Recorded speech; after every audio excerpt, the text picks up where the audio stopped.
কোনো রাজনৈতিক বিতর্কে জড়াবে না নির্বাচন কমিশন, বললেন সিইসি। এবার দিনের ভোট রাতে হওয়ার সুযোগ নেই। আমরা সম্পূর্ণ নিরপেক্ষ এবং বিশ্বাসযোগ্য গ্রহণযোগ্য নির্বাচন অনুষ্ঠানের জন্য আমরা প্রতিজ্ঞাবদ্ধ এবং সেই লক্ষ্যে আমরা কাজ করে যাচ্ছি। হাসনাতের উপর হামলার ঘটনায় গাজীপুরে 54 জন আটক, বেশিরভাগ আওয়ামী লীগ ও অঙ্গ সংগঠনের নেতাকর্মী। চট্টগ্রামে আইনজীবী আলিফ হত্যা মামলায় চিন্ময় দাসকে গ্রেফতার দেখিয়েছে আদালত, ভার্চুয়াল শুনানি শেষে আদেশ। বিচার বিভাগীয় কর্মচারী অ্যাসোসিয়েশনের 2 ঘণ্টা কর্মবিরতি, জুডিশিয়াল সার্ভিস অন্তর্ভুক্তি করে বেতন ভাতা প্রদান সহ নানা দাবি। ভোলায় বাস সিএনজি শ্রমিক দ্বন্দ্বে দ্বিতীয় দিনের মতো বন্ধ অভ্যন্তরীণ ও দূরপাল্লার বাস চলাচল, যাত্রীদের ভোগান্তি।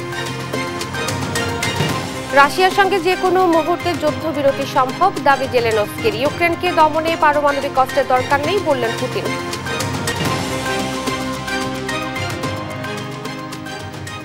দেখছিলেন সংবাদ শিরোনাম, সঙ্গে আছি আমি ইরশাদ জাহান মনি। এবারে বিস্তারিত। নির্বাচন কমিশন কোনো রাজনৈতিক বিতর্কে জড়াবে না বলে জানিয়েছেন প্রধান নির্বাচন কমিশনার এএমএম নাসির উদ্দিন। সোমবার ময়মনসিংহ সিটি কর্পোরেশন মিলনায়তনে ভোটার তালিকা হালনাগাদ ও ত্রয়োদশ জাতীয় সংসদ নির্বাচন উপলক্ষে ময়মনসিংহ অঞ্চলের নির্বাচন কর্মকর্তাদের সঙ্গে মত বিনিময় সভায় একথা বলেন তিনি। সিইসি আরও বলেন, একটি অবাধ, সুষ্ঠু, নিরপেক্ষ ও সুন্দর নির্বাচন করতে নির্বাচন কমিশন প্রতিজ্ঞাবদ্ধ। এবার দিনের ভোট রাতে হওয়ার কোনো সুযোগ নেই বলেও জানান তিনি।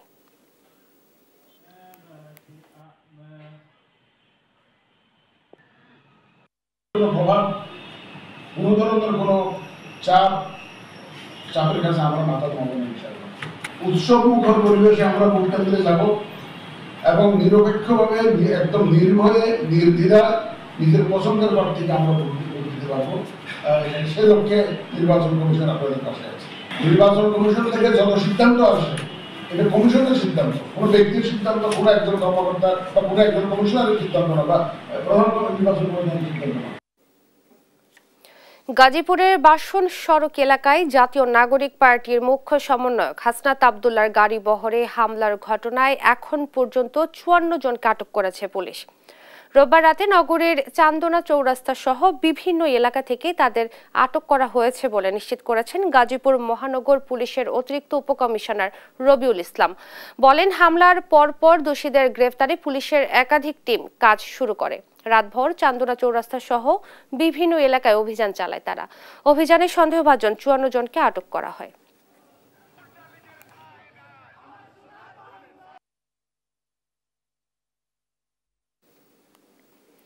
চট্টগ্রামের আইনজীবী সাইফুল ইসলাম আলিফ হত্যা মামলায় কারাগারে আটক সনাতনী জাগরণ জোটের মুখপাত্র চিন্ময় কৃষ্ণ দাসকে গ্রেফতার দেখানোর আদেশ দিয়েছে আদালত। সোমবার সকালে Chittagong metropolitan magistrate S M. Alauddin virtual আদালত শুনানি শেষে এই আদেশ দেন। আদালতের সহকারী পাবলিক প্রসিকিউটর রায়হানুল ওয়াজেদ বলেন, কোতোয়ালি থানায় দায়ের করা আইনজীবী আলিফ হত্যা মামলায় চিন্ময় কৃষ্ণ দাসকে গ্রেফতার দেখানোর আবেদন করেন মামলার তদন্ত কর্মকর্তা।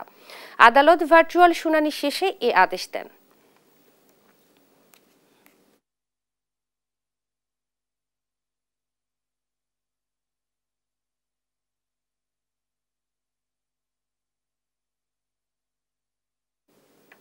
বাংলাদেশ জুডিশিয়াল সার্ভিসের বেতন স্কেল অনুযায়ী বেতন ভাতা প্রদান ও স্বতন্ত্র নিয়োগ বিধি প্রণয়নের দাবিতে কর্মবিরতি পালন করেছে কর্মচারীরা। সোমবার জেলা ও দায়রা জজ আদালতের সামনে সকাল 9:30 থেকে বেলা 11:30 পর্যন্ত 2 ঘণ্টা সর্বাত্মক কর্মবিরতি পালন করেন শরীয়তপুর আদালতের কর্মচারীরা। এ সময় বাংলাদেশ বিচার বিভাগ কর্মচারী অ্যাসোসিয়েশনের সভাপতি রেজওয়ান খন্দকার বলেন, সরকারের উচ্চ পর্যায়ের সঙ্গে অ্যাসোসিয়েশনের সাংগঠনিক টিম একাধিকবার যোগাযোগ করলেও দাবি মানার ক্ষেত্রে দৃশ্যমান কোনো অগ্রগতি নেই। বাগেরহাটেও কর্মবিরতি পালন করেন আদালতের কর্মচারীরা। বক্তারা বলেন, দাবি না মানলে আরও বড় কর্মসূচি ঘোষণা করবে অ্যাসোসিয়েশন।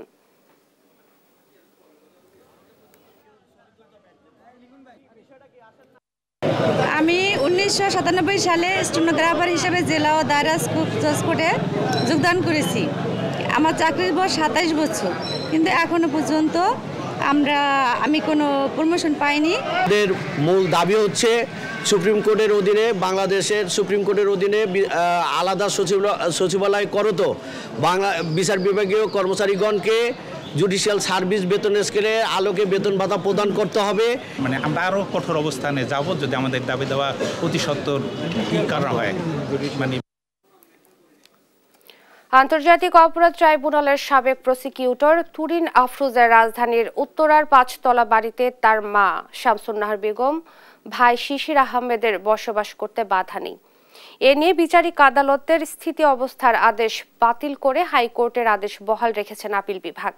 সোমবার বিচারপতি জুবায়ের রহমান চৌধুরীর নেতৃত্বাধীন 5 বিচারপতির আপিল বেঞ্চ এই আদেশ দেন।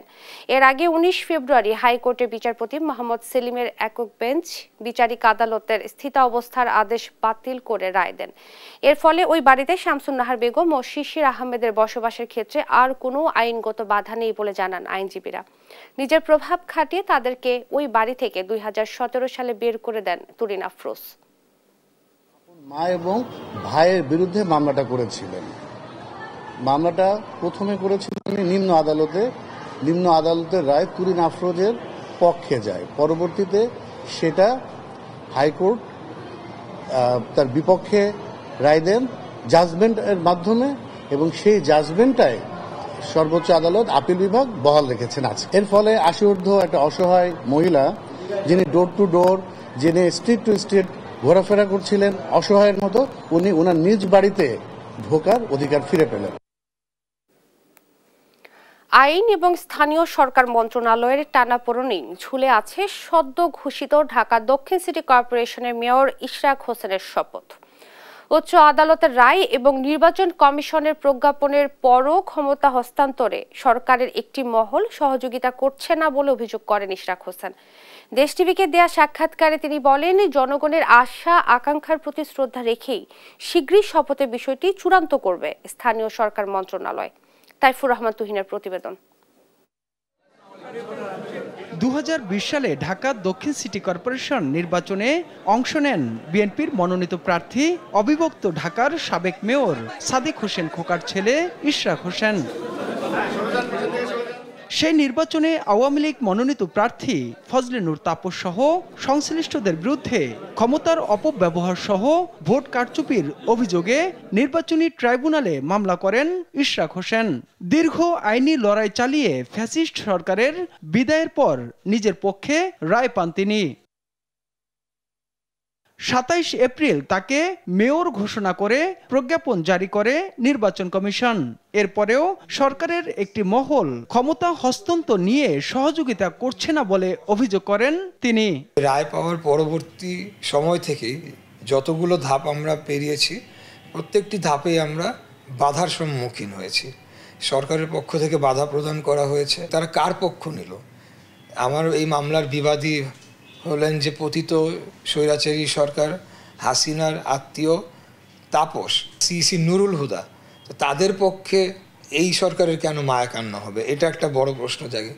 আদালতের রায়ের বাস্তবায়ন সহ জনগণের আশা আকাঙ্ক্ষার প্রতিফলন না হলে আবারও আইনি লড়াই চালিয়ে যাওয়ার হুঁশিয়ারি দেন ইশরাক হোসেন। তারা যখন কিছুই পাচ্ছে না, তখন তারা বিভিন্নভাবে কালক্ষেপণ করার চেষ্টা করছে এবং জিনিসটাকে প্রশ্নবিদ্ধ করার চেষ্টা করছে। প্রয়োজনে আমরা আবার আদালতের দ্বারস্থ হব, আদালতের থেকে আমরা অর্ডার নিয়ে এসে আমরা শপথ গ্রহণ করবো ইনশাআল্লাহ।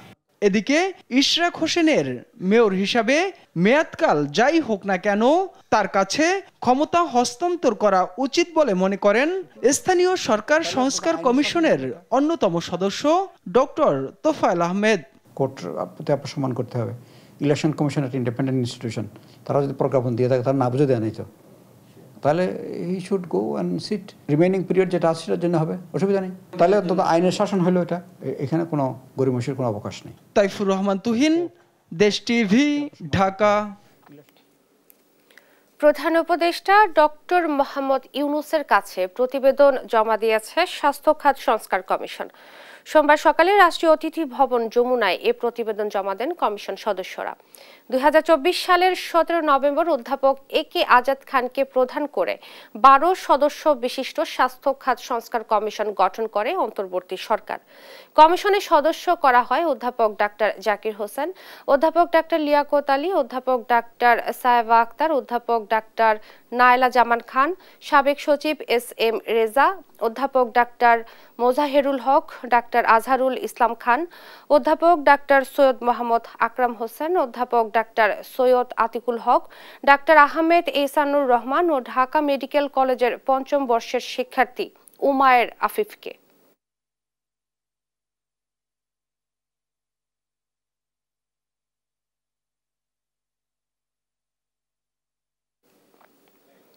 স্বাস্থ্য খাত সংস্কার কমিশনের প্রতিবেদনের বিষয় নিয়ে ব্রিফ করছেন কমিশন সদস্যরা। সরাসরি চলে যাচ্ছে সেখানে।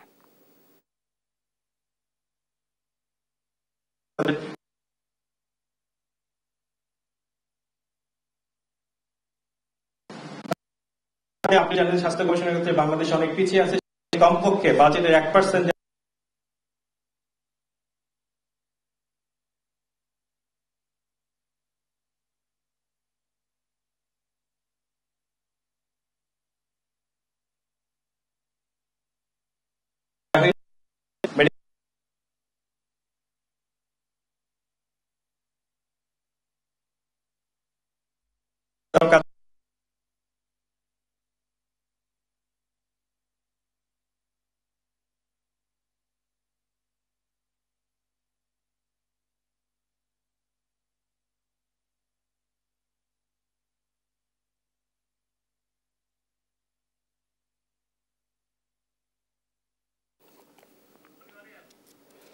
স্বাস্থ্য খাত সংস্কার কমিশনের প্রতিবেদনের বিষয়ে ব্রিফ করছেন কমিশন সদস্যরা। আমরা সরাসরি ছিলাম সেখানে।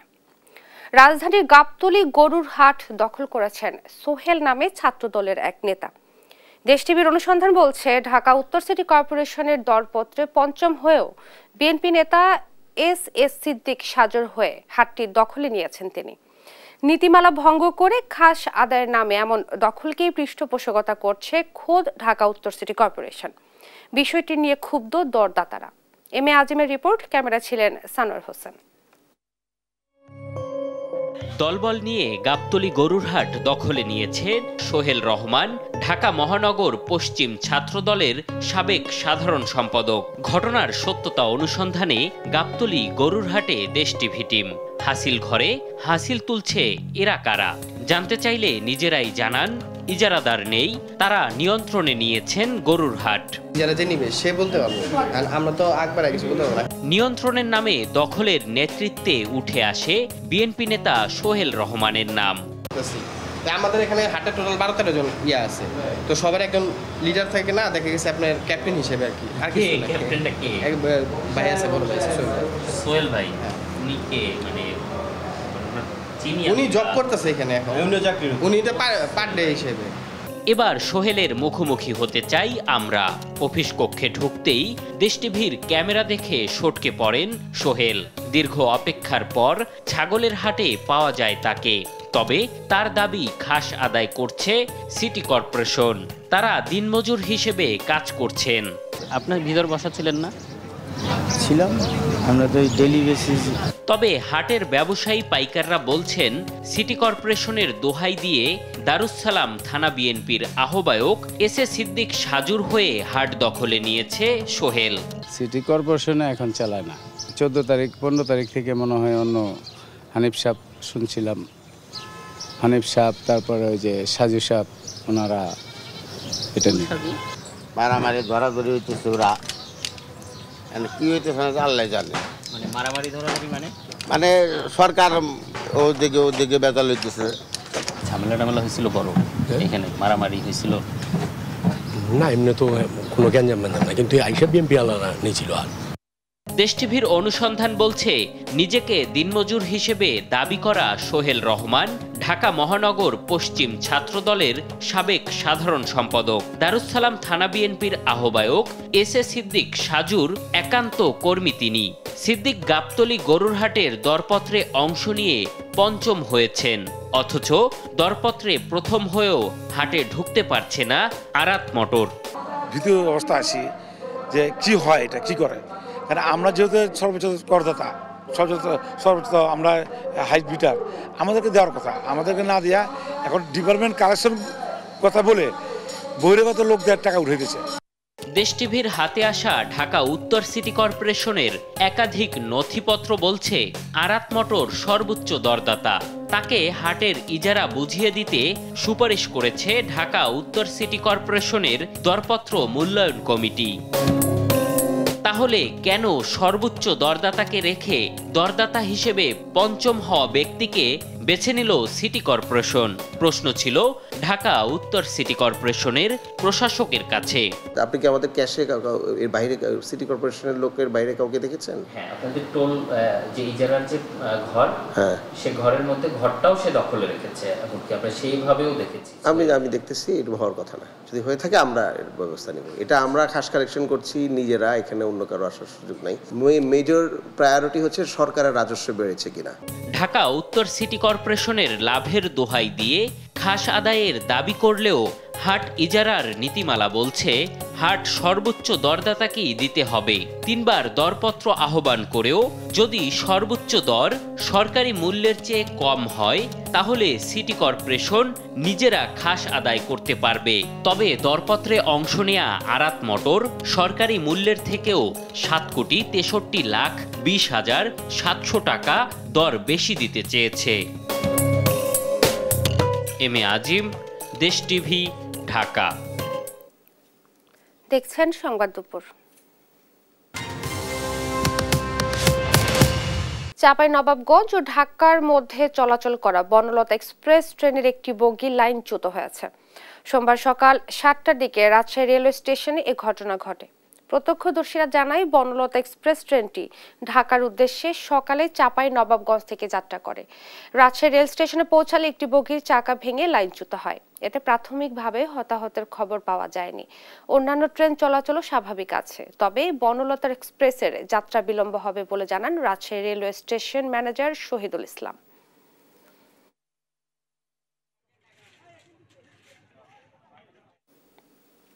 ভোলায় বাস ও সিএনজি শ্রমিকদের দ্বন্দ্বে দ্বিতীয় দিনের মতো চলছে বাস ধর্মঘট। এতে চরম দুর্ভোগে পড়েছেন যাত্রীরা। দ্বন্দ্বের অবসান না হওয়ায় সোমবার সকাল থেকেই ভোলার বীরশ্রেষ্ঠ মোস্তফা কামাল বাস টার্মিনাল থেকে ছাড়েনি কোনো বাস। সিএনজি শ্রমিকদের বিচার না হওয়া পর্যন্ত এ ধর্মঘট চালিয়ে যাওয়ার ঘোষণা দিয়েছেন বাস শ্রমিকরা। বাস চলাচল বন্ধ থাকতে গন্তব্য যেতে যাত্রীদের চরম বিড়ম্বনা পোহাতে হচ্ছে। অফিসে যাব, সবাই অটো রিক্সার জন্য দ্বিগুণ ভাড়া নিয়ে অপেক্ষা করতেছি। কয়েকদিন পরই বাস সিএনজি সংঘর্ষের কারণে আমাদের দুর্ভোগের কোনো শেষ নেই। আমরা ঢাকা থেকে আসছি বাচ্চা সহ, এখন আমরা চরপেশন চরপেশন যাওয়ার উদ্দেশ্যে রওনা দিছি। এভাবে বাস না থাকলে, অ্যাটলিস্ট বাস থাকলে আমরা সহজে যাইতে পারতাম। 1 কেজি 286 গ্রাম স্বর্ণ সহ মালয়েশিয়া থেকে আসা এক যাত্রীকে আটক করেছে ঢাকার হযরত শাহজালাল বিমানবন্দর কাস্টমস কর্তৃপক্ষ। রোববার দিবাগত রাতে তাকে আটক করা হয়। বিমানবন্দর কাস্টমস জানায় রোববার রাত 11:35 মালয়েশিয়া থেকে আসা ফ্লাইট বাটিক এয়ারে এক যাত্রী শাহজালাল বিমানবন্দরে অবতরণ করেন। কাস্টমস কর্তৃপক্ষ তার ব্যাগেজ স্ক্যানিং করে স্বর্ণের রিং তৈরির মেশিনের মধ্যে লুকিয়ে রাখা 1 কেজি 190 গ্রাম স্বর্ণপিণ্ড এবং 96 গ্রাম স্বর্ণ অলংকার জব্দ করে। ওই যাত্রীর বিরুদ্ধে মামলা করার কথা জানিয়েছে কর্তৃপক্ষ। বাগেরহাট শহরের হরিণখানা এলাকায় ড্রেন নির্মাণ কাজে ব্যাপক দুর্নীতির অভিযোগ করেছেন স্থানীয়রা। এছাড়াও বিশেষ সুবিধার বিনিময়ে জুবাইর নামে এক ব্যক্তির দোকানের সামনে থেকে ড্রেন নির্মাণ শুরু করা থেকে শুরু করে ড্রেনের কোন অংশে পানি নিষ্কাশনের ব্যবস্থা না রাখা এবং নিম্নমানের নির্মাণ উপকরণ ব্যবহারের অভিযোগ উঠেছে। তবে এ বিষয়ে বাগেরহাট পৌরসভার নির্বাহী প্রকৌশলী অজিউর রহমান এবং প্রজেক্টের দায়িত্বে থাকা রেজাইল হক রিজভি কিছুই বলতে পারেননি। এসএস সোহানের রিপোর্ট, জানাচ্ছেন নুসরাত শোভা। জলাবদ্ধতা নিরসনে স্থানীয়দের দাবির প্রেক্ষিতে বাগেরহাট শহরের হরিণখানা এলাকায় ইম্পর্টেন্ট আরবান ইনফ্রাস্ট্রাকচার ডেভেলপমেন্ট প্রজেক্টের অধীনে ড্রেন নির্মাণ শুরু করেছে পৌরসভা, যার দৈর্ঘ্য 415 মিটার এবং প্রস্থ 1.4 মিটার।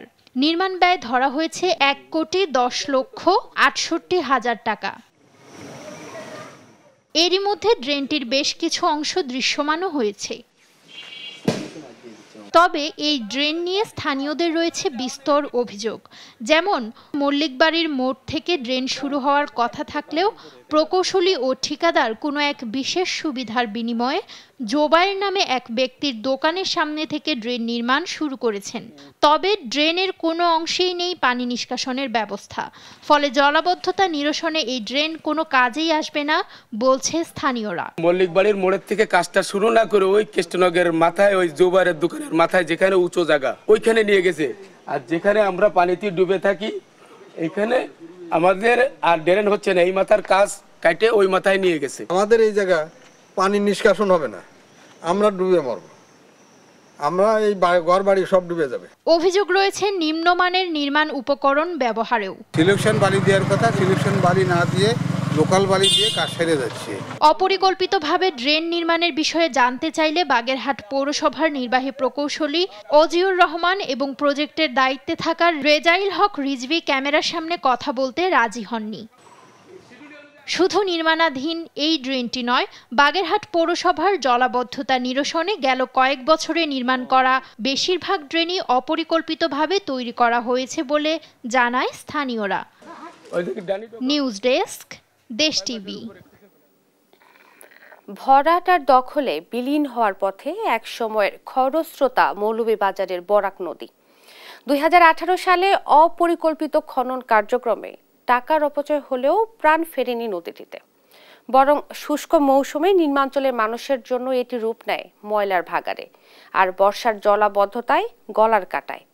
সহকর্মী সালে এলাহিকুটির তথ্য ছবিতে সালমা জাহানের ডেস্ক রিপোর্ট। মৌলভীবাজারের খলিলপুর ও মনোমুখ ইউনিয়নের সীমানা ঘেঁষে প্রবাহিত বরাক নদী। সময়ের বিবর্তনে নদীটি এখন প্রভাবশালীদের দখলে। নদীর দুপারের সুবিধাবাদী মহল কৌশলে প্রথমে ময়লা আবর্জনা ফেলে, পরে গড়ে তোলে বিভিন্ন স্থাপনা। যে অংশে পানি আছে সেটুকুও ঢেকে গেছে কচুরিপানায়। নাব্য হারিয়ে এটি এখন পরিণত হয়েছে মরাখালে। গতি প্রকৃতি ও নিজস্বতা হারিয়ে নদীটি নীরব কান্নায় নিমগ্ন। বরাক নদীর স্রোতধারা সচল রাখার লক্ষ্যে 2018 সালে 1,30,00,000 টাকা ব্যয়ে পানি উন্নয়ন বোর্ড সদর উপজেলার 8 কিলোমিটার অংশ খননের উদ্যোগ নেয়। কিন্তু নদীটির করুণ অবস্থার কোনো পরিবর্তন হয়নি। বর্ষায় সামান্য বৃষ্টি হলেই চাঁদপুর, কাটারায়, আলাপুর, মুকিমপুর সহ বিভিন্ন গ্রামের মানুষ মুখোমুখি হয় জলাবদ্ধতা সংকটে। যেভাবে বরাদ্দ হয়েছে ঠিক এর শিকিবাগও কাজ হয়েছে না, আসার কোনো কাজ হয়েছে না। যে পয়সা ব্যয় হয়েছে এই পয়সা মানে কোনো ফায়দা জনগণে পাইতেছে না। বরাট হয়ে গেছে, অনেক সময় সরকার নামে মাত্র খনন করছে, কোনো কাজে আসে নাই। এখন তো বাড়িঘর হয়ে গেছে। আগে খুব গভীর আছিল, বড় আছিল এই বরাক নদীটা। মানুষের দুইকে অব্যায় দিয়ে পানি তুলিয়া ক্ষেত কৃষ্টির খামার করছে। এদিকে পানি উন্নয়ন বোর্ডের নির্বাহী প্রকৌশলী জানান, দখলমুক্ত করে বরাক নদীর অংশ খনন করা হলে আবারও গতি ফিরে পাবে নদীটি। দখল আছে, এই বিষয়টা পুরোটাকে অ্যাড্রেস করে এটাকে পুরোটাই আবার পুনরায় একদম পুরো উচ্চ থেকে পজিত পর্যন্ত পুরোটা খনন করা প্রয়োজন। বরাক নদীর অস্তিত্ব সংকট নিরসনে প্রশাসন প্রয়োজনীয় পদক্ষেপ নেবে, প্রত্যাশা সচেতন মহলের। নিউজ ডেস্ক, দেশ টিভি। বিল তুলে নিয়ে ময়মনসিংহ নগরীর আকুয়া মরলপাড়া সরকারি প্রাথমিক বিদ্যালয়ের ভবনে নির্মাণের কাজ ফেলে পালিয়েছে ঠিকাদার। 5 বছরেও ভবন বুঝে না পাওয়ায় ঝুঁকি নিয়ে পাঠদান চলছে পরিত্যক্ত একটি ভবনে। বিল উত্তোলন বিষয়ে দায় না নিলেও ঠিকাদারকে জরিমানা করা হয়েছে বলে জানায় প্রশাসন। ইলিয়াস আহমেদের তথ্য ছবিতে জানাচ্ছেন আব্দুল্লাহ আল মারুফ। 2018 সালে 79 লাখ টাকা ব্যয়ে ময়মনসিংহ নগরের আকুয়া মরলপাড়া সরকারি প্রাথমিক বিদ্যালয়ের দোতলা ভবন নির্মাণের কাজ পায় মেসার্স অয়ন এন্টারপ্রাইজ। 2021 সালে কাজ শেষ হওয়ার কথা থাকলেও 70% কাজ শেষ করে প্রায় 74 লাখ টাকা উত্তোলনের পর লাপাত্তা ঠিকাদার গোলাম মুস্তফা। ঠিকাদার কিভাবে কাজ শেষ না করে প্রায় পুরো টাকা উত্তোলন করলেন এ বিষয়ে কিছু জানায়নি প্রশাসন। এদিকে ভবনটি বুঝে না পাওয়ায় ঝুঁকি নিয়ে গাদাগাদি করে পরিত্যক্ত 3টি কক্ষে পাঠদান করানো হচ্ছে শিক্ষার্থীদের। বসতে কষ্ট, আমরা খাড়িয়ে লেখে আমাদের অনেক কষ্ট, আমরা পড়তে পারি না। আমাদের বেঞ্চে 6 জন 5 জন করে বসা হয়। আমরা সরকারি দপ্তরে যোগাযোগ করেছিলাম, তারাও টালবাহানা করে আজ না কাল আমরা দেখছি বলে দিন আপনার যাচ্ছে। এই জরাজীর্ণ ভবনে খুব ঝুঁকিপূর্ণভাবে আমরা ক্লাস নিচ্ছি। এর থেকে সবচেয়ে বড় কথা আমাদের হচ্ছে ছাত্র সংখ্যা অনেক বেশি, যার কারণে তাদের স্থান সংকুলন হয় না এই জায়গায়। আমাদের যদি বিল্ডিংয়ের কাজটা যথাযথভাবে সম্পন্ন হতো তাহলে আমাদের শিক্ষা কার্যক্রম আরও ভালো হতো। টাকা উত্তোলনের ব্যাপারে দায় না নিলেও প্রশাসন বলছে ঠিকাদার চলে যাওয়ায় আইন অনুযায়ী তাকে জরিমানা করা হয়েছে। ভবনটির কাজ সম্পন্ন করতে উদ্যোগ নেওয়া হচ্ছে। এটা আসলে সময় সাপেক্ষ ব্যাপার, তবে আমি উদ্যোগ নিচ্ছি যত তাড়াতাড়ি সম্ভব। এটা যদি আমাদের যদি জরিমানা আরোপের বিষয়টা কি সেটা দেখতে হবে, এবং যদি এখানে অ্যাকাউন্টস অফিসের কোনো যদি সহযোগিতা প্রয়োজন সেটা মাধ্যমে এটাকে আইন ও বিধির আলোকে করতে হবে। ঝুঁকি এড়াতে দ্রুত ভবন নির্মাণের পাশাপাশি অনিয়মের সঙ্গে জড়িত ঠিকাদার ও কর্মকর্তাদের শাস্তির দাবি জানিয়েছেন শিক্ষক ও এলাকাবাসী। নিউজ ডেস্ক, দেশ টিভি। কথা ছিল স্বপ্নের দেশ ইতালি গিয়ে পরিবারে ফেরাবেন সচ্ছলতা, কিন্তু দালালের খপ্পরে পড়ে যেতে হয় রাশিয়ায়। অবশেষে সেখানে গিয়ে যুদ্ধে অংশ নিয়ে মারা গেল নরসিংদীর শিবপুর উপজেলার হাবিবুল্লাহ ভুইয়া নামে এক তরুণ। তার এক সহযোদ্ধা মুঠোফোনে মৃত্যুর বিষয়টি নিশ্চিত করে তার পরিবারকে। মৃত্যুর খবরে পরিবারটিতে শোকের ছায়া নেমে এসেছে। সহকর্মী আকরাম হোসেনের পাঠানো তথ্য ছবিতে বিস্তারিত জানাচ্ছেন শামীম হোসেন। নরসিংদীর শিবপুর উপজেলার ঘাসিরদিয়া গ্রামের বাসিন্দা আবু সিদ্দিক ভুইয়া ও মানসুরা বেগমের ছেলে হাবিবুল্লাহ এইচএসসির গণ্ডি পার হওয়ার পরেই স্বপ্ন জাগে ইউরোপ যাওয়ার। পরে পাশের ব্রাহ্মণদী গ্রামের ফারুকের সঙ্গে 15 লাখ টাকার বিনিময়ে তাকে ইতালি নিয়ে যাওয়ার কথা হয়। পরে 2024 সালের ডিসেম্বরে দালাল ফারুকের মাধ্যমে ঢাকার শফিক নামে আরেক দালাল হাবিবুল্লাহকে ওমরা ভিসায় সৌদি আরব নিয়ে যান। আসসালামু আলাইকুম। সেখানে 2 মাস অবস্থান করিয়ে তুরস্ক হয়ে রাশিয়ায় নিয়ে তাকে 20 লাখ টাকায় সুলতান নামে আরেক দালালের কাছে বিক্রি করে দেন। পরে সুলতান রাশিয়ান ভাষায় লেখা এক চুক্তিপত্রে তাকে স্বাক্ষর করিয়ে সেনাবাহিনীর ক্যাম্পে নিয়ে ইউক্রেন যুদ্ধের জন্য ট্রেনিং প্রদান করে। গেল 27 মার্চ রাশিয়ান বাহিনীর 45 জন সদস্যের সঙ্গে ইউক্রেনের একটি যুদ্ধে অংশ নেন তিনি। পরে ইউক্রেনীয় বাহিনীর অতর্কিত হামলায় মারা যান হাবিবুল্লাহ। তুর্কি নেওয়ার পরে ওইখান থেকে রাশিয়া ঢুকাইছে। রাশিয়াতে ঢুকানোর পর ওইখানে নাকি ওরা অ্যারেস্ট হয়েছে। অ্যারেস্ট হওয়ার পরে বলতেছে দালালে বলার পরে ওইখানে রাশিয়ার আর্মিতে একটা রাশিয়ান ল্যাঙ্গুয়েজ একটা পেপার ছিল, ওইটাতে কন্ট্রাক্ট পেপার ছিল 1 বছরের, ওইটাতে সিগনেচার করাই ফেলছে। মানে ওরা এই ভাষা বুঝে নাই। ছেলের মৃত্যু সংবাদে আর্তনাদ করছেন বাবা মা। আদরের সন্তানের এই নির্মম পরিণতি তারা কোনোভাবেই মেনে নিতে পারছেন না। তারা দায়ী দালালদের বিচারের আওতায় আনতে ও সরকারের কাছে ছেলের মরদেহ ফিরিয়ে আনার দাবি জানান।